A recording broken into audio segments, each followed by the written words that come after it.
Sosial penemuan laci penuh tumpukan uang saat Kejaksaan Agung menggeledah sebuah ruangan yang diduga milik staf khusus ex-Menkominfo Budi Aris Setiadi. Namun hal ini dibantah Kejaksaan Agung.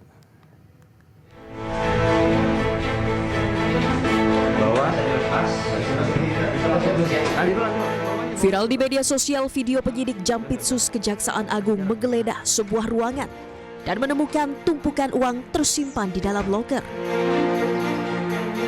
Video ini dinarasikan sebagai aktivitas penggerebekan yang diduga menyasar salah satu staf khusus mantan Menkominfo yang kini menjadi Menteri Koperasi Budi Aris Setiadi.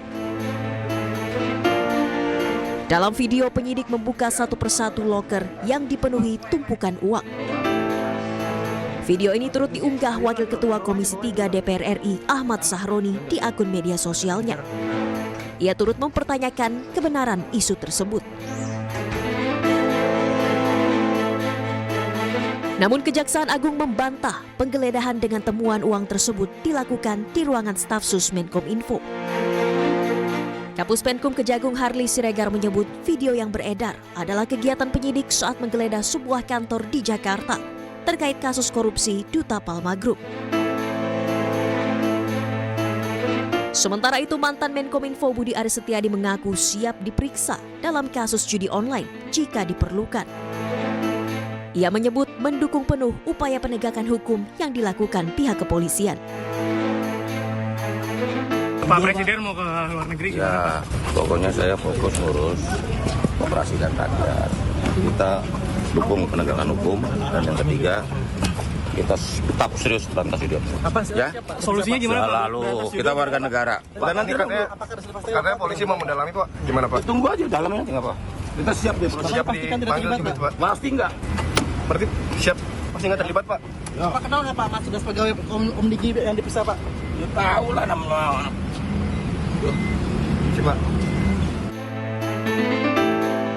Dalam perkembangan penanganan kasus judi online di Indonesia, nama Budi Aris Setiadi menjadi sorotan karena digadang-gadang mengetahui terkait praktik judi online yang juga menjerat pegawai Kementerian Kominfo yang pernah dipimpinnya.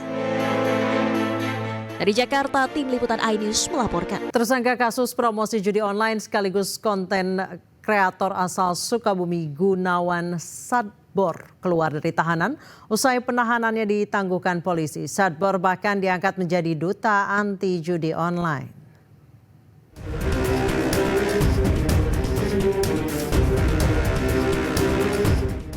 Kreator konten asal Sukabumi, Jawa Barat sekaligus tersangka kasus promosi judi online Gunawan Sadbor diangkat menjadi duta anti judi online. Hal ini disampaikan Kapolri Jenderal Listio Sigit Prabowo saat rapat dengan Komisi 3 DPR Senin siang.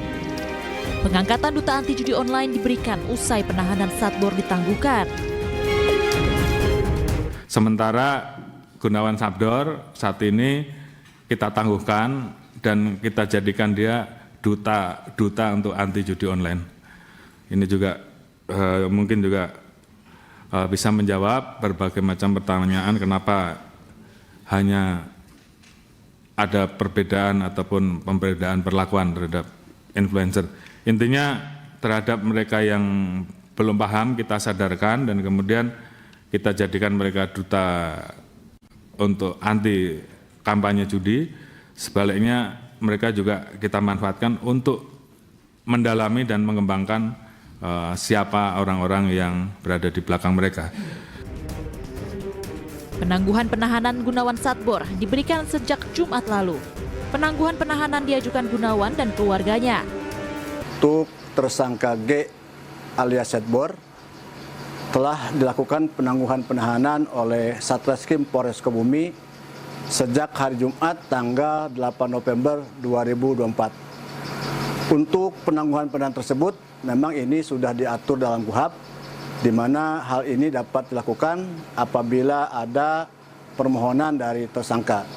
Sedangkan dalam kasus Sadbor ini, permohonan penangguhan penahanan dilakukan oleh tersangka dan keluarganya.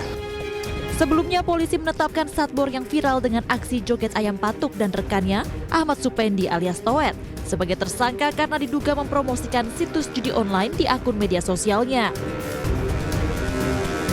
Ahmad Supendi berperan mentransmisikan akses situs judi online pada saat live TikTok. Sementara Gunawan Satbor membiarkan pemberian saweran dari situs judi online. Dalam sehari Satbor mampu meraup uang jutaan rupiah. Tim Liputan iNews melaporkan. Pasca Gunawan Satbor mendapatkan penangguhan penahanan dari Polres Sukabumi, sejumlah warga Babakan Baru Sukabumi, Jawa Barat mulai kembali beraktivitas joget ayam patuk meski tanpa Gunawan. Sementara itu usai bebas, Gunawan sempat mengisi konten seorang TikTokers beraksi berjoget ayam patuk bersama.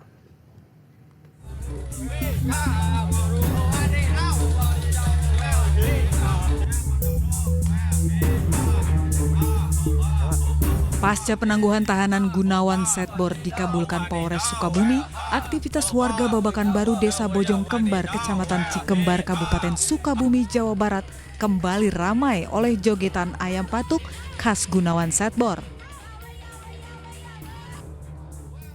Namun dalam jogetan tersebut tidak dihadiri oleh sang inisiator joget, Gunawan Satbor. Gunawan sendiri hingga kini enggan untuk memberikan keterangan terkait pembebasan dirinya karena masih dalam masa penangguhan penahanan. Sekarang jadi nggak ada yang live, sepi desanya. Ya. Kenapa? Takut. Kenapa? Jadi gini Bapak Ibu semua ya, boleh lipe-lipe, tapi jangan. Meski tidak terlihat pada aksi joget warga, Gunawan justru terlihat berjoget bersama TikToker dari sebuah unggahan akun Instagram Herman Hadi Basuki. Dalam konten Gunawan terlihat mengajarkan dua TikTokers berseragam polisi cara berjoget ayam patuk. Sebelumnya Gunawan Satbor dan Ahmad Supendi alias Towet ditetapkan sebagai tersangka dalam kasus promosi judi online dalam siaran langsung dari akun media sosial miliknya. Gunawan dan Ahmad Supendi diamankan setelah kepolisian menggalakkan pemberantasan judi online di seluruh Indonesia. Dari Sukabumi, Jawa Barat, Budi Setiawan, iNews melaporkan. Perempuan lanjut usia menjadi korban penipuan hingga 500 juta rupiah di kawasan Pasar Sunter Kirana, Tanjung Priok, Jakarta Utara. Pelaku yang berjumlah 4 orang menggunakan mobil bermodus bisa mengusir makhluk halus atau setan. Ketika korban ditakut-takuti bahwa anaknya diancam oleh makhluk halus.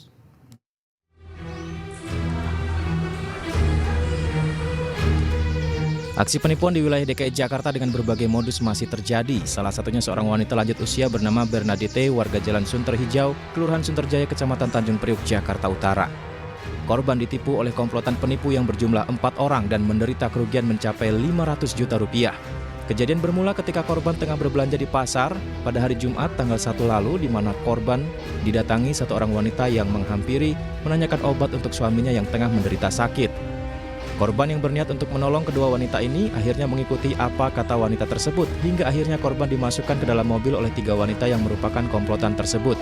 Korban telah melapor ke polisi dan hingga saat ini mengalami trauma. Ke itu kan ke Polres kan kemarin. Makanya saya nggak berani keluar, saya takut. Tapi ciri-ciri pelakunya Ibu ngenalin nggak sih Bu? Aduh, pakai masker, pakai topi.